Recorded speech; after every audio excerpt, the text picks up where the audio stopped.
रजीम बिस्मिल्लाहिर्रहमानिर्रहीम।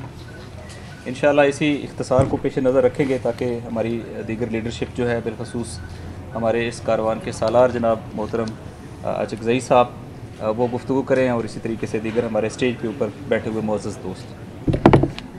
सबसे पहले मैं इस खुशी का इजहार करना चाहता हूँ, मेरे लिए वाक़तन ये एक प्लेजेंट मूवमेंट है इन द सेंस कि मैंने नहीं सोचा था कि हमारी जो मेडिकल फ्रेटर्निटी है वो भी कंटेम्प्रेरी अफेयर्स के साथ इतना अपनी रेलेवेंस शो कर रही है और वो इस मसले के साथ अपनी अटैचमेंट भी शो कर रहे हैं और इस मसले पर रोल प्ले करने के लिए आमादा और तैयार हैं। अपेरेंटली जो चेहरा है आपकी फ्रेटर्निटी का वो अपने शोबे के लिहाज से तो बहुत ही आला है, लेकिन उसका सोशल रोल जो है वो बड़ा मिनिमाइज और बड़ा ही आप कह लें कि कंट्रोल्ड बयान किया जाता है। तो मैं समझता हूँ सबसे पहले आपको इसकी दाद देनी पड़ेगी, हाँ इसमें इंसाफ के जो मेडिकल उनका विंग है वो हैं या बाकी जितने भी आपके यहाँ पर हमारे मेडिकल से शोबे से ताल्लुक़ रखने वाले लोग मौजूद हैं। आपने इस मिथ को तोड़ दिया है और आपने डॉक्टर्स को मेन स्ट्रीम में ला के खड़ा कर दिया है, ये क्रेडिट आपको देना। दूसरा, चूँकि ये बात अमूमी तौर पे आपको भी रहेगी और ये क्वेश्चन पहला होगा कि भाई आपकी तो हलफ ये है और आपने तो अपने शोबे के हवाले से जो है वो ज़्यादा परफॉर्म करना है, तो आप ये जब इस तरह की एक्टिविटीज़ में पढ़ेंगे तो आपकी अपनी जो है परफॉर्मेंस मुतासर होगी। तो ये एक प्रोपेगेंडा और ये चीज़ें भी आपके सामने आएंगी। मैं आपको ये अर्ज़ करना चाहूँगा मामला इससे बड़ा है।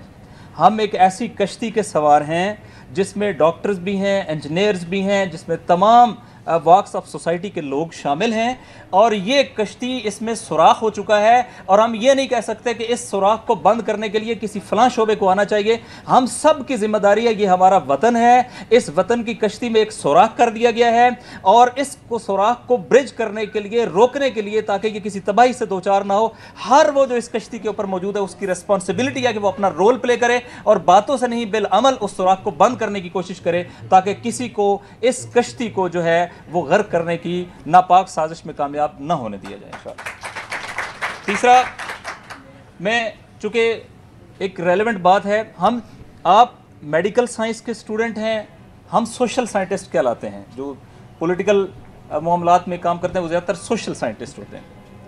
आपके इल्म में भी है कि आप भी जब डायग्नोज करते हैं तो उस बीमारी को आप कैंसर के अंदर रखते हैं कि जिसका पता नहीं चलता बर वक्त, लेकिन वो मोहलक होती है। समझने के लिए एक लेमैन लैंग्वेज के अंदर जिसका पता ना चले, वो अपने सिम्टम्स ना दे और लेकिन वो जब पता चले तो फिर उसका क्योरेबल या नॉट क्योरेबल उसका आप डिसीजन करते हैं, लेकिन डायग्नोज होना बड़ा इंपॉर्टेंट होता है। हम इस वक्त जो सोशल साइंटिस्ट हैं जिनका इस वतन के इसके ऊपर नर्व्स के ऊपर हाथ है, हमारी अंडरस्टैंडिंग ये है कि सिचुएशन जो है इंशाल्लाह क्योरेबल तो है, लेकिन इसके सिम्टम्स को अगर हम जज नहीं करते तो ये कैंसर में बदल जाता। आज इस कैंसर को क्योर करना है ताकि कैंसर की सिचुएशन आए ही नहीं, लिहाजा हमें भरपूर रोल प्ले करना पड़ेगा। इस वक्त सोसाइटी ऐसी सिचुएशन में है कि अगर हम रोल प्ले न करें तो ये कैफियत एक कैंसर में बदल जाएगी और हमारा मुल्क कभी संभल नहीं सकता। उसमें हम मसलन एक थ्योरी पेश करते हैं, आप इस थ्योरी के अंदर आप देख लीजिएगा। थ्योरी ये है, हम पढ़ते भी हैं, पढ़ाते भी हैं, इंटरनेशनल रिलेशंस में भी, सोशल साइंसेस के अंदर भी, जहां पॉलिटिकल स्टेबिलिटी नहीं होती, where there is political instability that causes economic instability. ये फार्मूला है, ऐसे ही है जैसे H2O है। और where there is economic instability that leads toward security insecurity, यानी आपकी जो सिक्योरिटी सिचुएशन है वो खराब होना शुरू हो जाती है। आप मुझे बताएं, यहाँ पर जो लीडरशिप बैठी है ये पूरे पाकिस्तान से ताल्लुक़ रखती है। मुझे भी फिज़िकली गिलगित बल्तिस्तान से लेके कोयटा, कराची, इंटीरियर सिंध, तकरीबन हर जगह कश्मीर जाने का इत्तफाक होता है। शायद ही कोई एरिया हो जहाँ मैं ना गया हूँ। सच्ची बात यह है कि इस वक्त सिचुएशन ये है कि बाज़ का जो इसका इलाज करने की कोशिश करते हैं ना कि हमने जो है SIFC बना दिया है तो ये इकोनॉमिक सिचुएशन बेहतर हो जाएगी, हमने ज़बरदस्ती के लोग मुसल्लत करके पार्लियामेंट के अंदर भेज दिए हैं तो जी पॉलिटिकल सिचुएशन बेहतर हो जाएगी। खुदा की कसम, पॉलिटिकल स्टेबिलिटी उस वक्त आती है जब will of the people reflect होगी, जब हकीकी डेमोक्रेसी होगी, जब लोग जिसको वोट देंगे उसी का वोट निकलेगा और जिसका वोट निकलेगा उसी को हुकूमत बनाने का हक मिलेगा।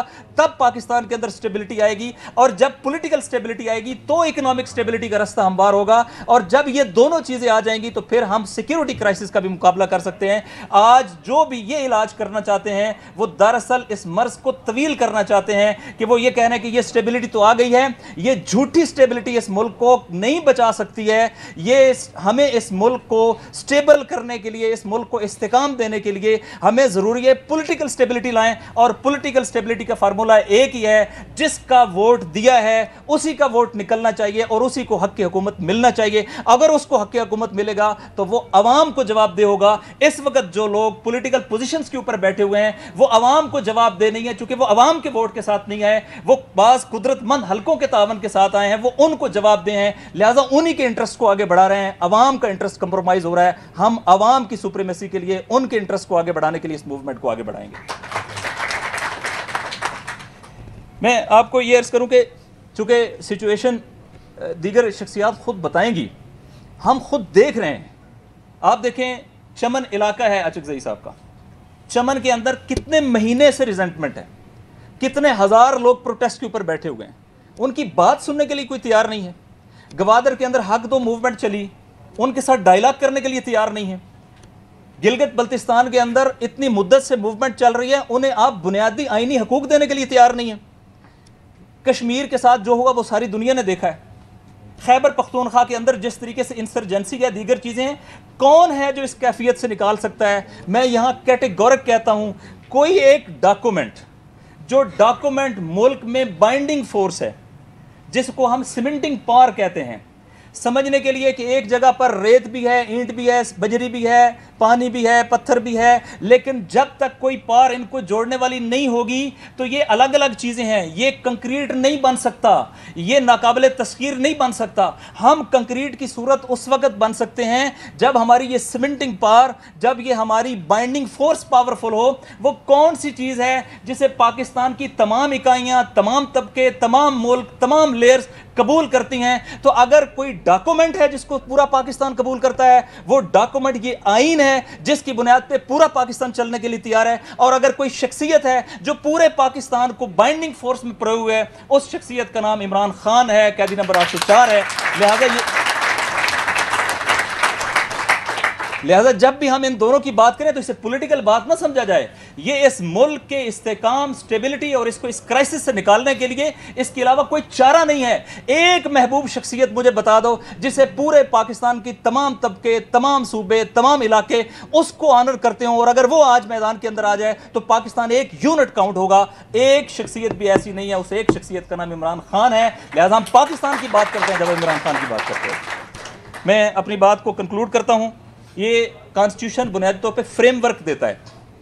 ऐसी अंधेर नगरी हो गई है। देखें, जब जिंदा और मुर्दा में फ़र्क क्या है? जिंदा, जिसको जब आप कोई चोट पहुंचाएंगे तो वो रिटेलिएट करेगा, मुर्दा रिटेलिएट नहीं करता।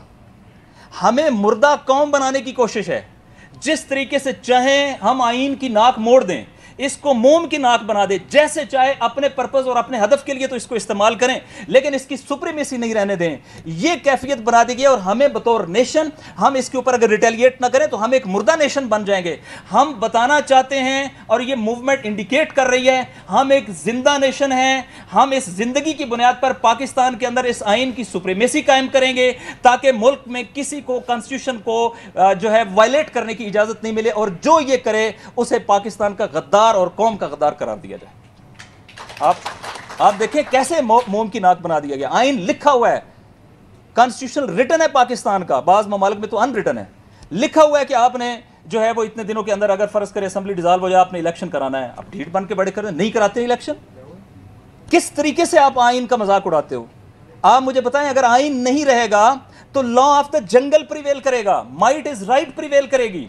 जब आइन नहीं होता तो जिसकी लाठी उसके भैंस का कानून होता है। इसका मतलब यह है हर ताकतवर कमजोर को कुचल देगा और पाकिस्तान एक ऐसा मैस क्रिएट हो जाएगा कि जिसमें वहशत नगरी होगी। हमें इस वहशत नगरी से इसको निकाल के अमन की नगरी बनाना है, और वो इस कॉन्स्टिट्यूशन के ऊपर अमल दरामद के बगैर मुमकिन नहीं है।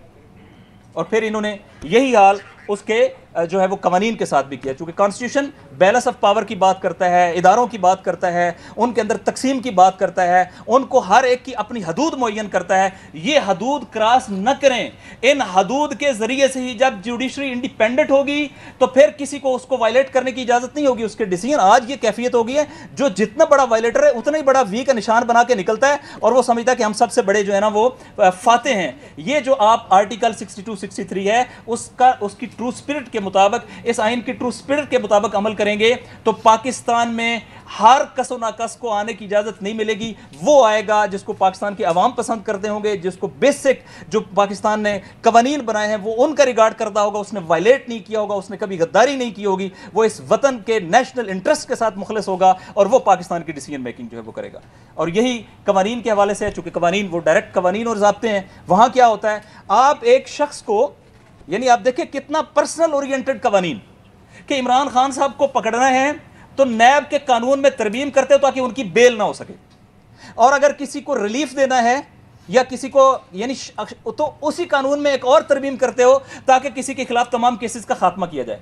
कभी दुनिया में कोई कौम तरक्की नहीं करी जो सिर्फ अपने लोगों को बचाने के लिए कानून साजी करें। ये कानून होगा तो नेशनल इंटरेस्ट में होगा, पूरी कौम के मफाद में होगा, हमारे वतन के मफाद में होगा। आज हमारी जिम्मेदारी है, जो आगाह हैं, जिन्होंने सफ़र किया है, जिन्होंने कुर्बानियाँ दी हैं, यहाँ PTI की लीडरशिप असद कैसर साहब तशरीफ़ फरमा हैं, साहबजादा हामिद रज़ा साहब, हमने उनकी मुश्किलात को अपनी आंखों के सामने देखा है, हमने खुद बहुत सारी मुश्किलात बर्दाश्त की हैं, लेकिन हम आपके सामने ये वादा करते हैं, हमने ये जो आजकल अपने नाम के साथ लगा लेना ना सरदार, ये सरदारी नहीं है। हमने मौला हुसैन को सरदार माना है और सरदार उसी को कहते हैं। सरदार वही है जो सरेदार भी आए, जो मरना नहीं जानता वो फिर जीना भी नहीं जा सकता। इस मुआशरे के अंदर जो इस कमिटमेंट के साथ निकलेगा कि हमने आइन की सुप्रीमेसी के लिए सैक्रिफाइस करना है, कुर्बानी देनी है, वो अपनी इस जनरेशन के अंदर तो मुमकिन है सफ़र करे, लेकिन हमारी आइंदा नस्लें स्टेबिलिटी का मुल्क देखेंगी, इस्तेकाम का मुल्क देखेंगी, प्रॉस्पेरियस पाकिस्तान देखेंगी और इंशाअल्लाह ताला डेवलपमेंट देखेंगी। हमारे ऊपर ये कर्ज है,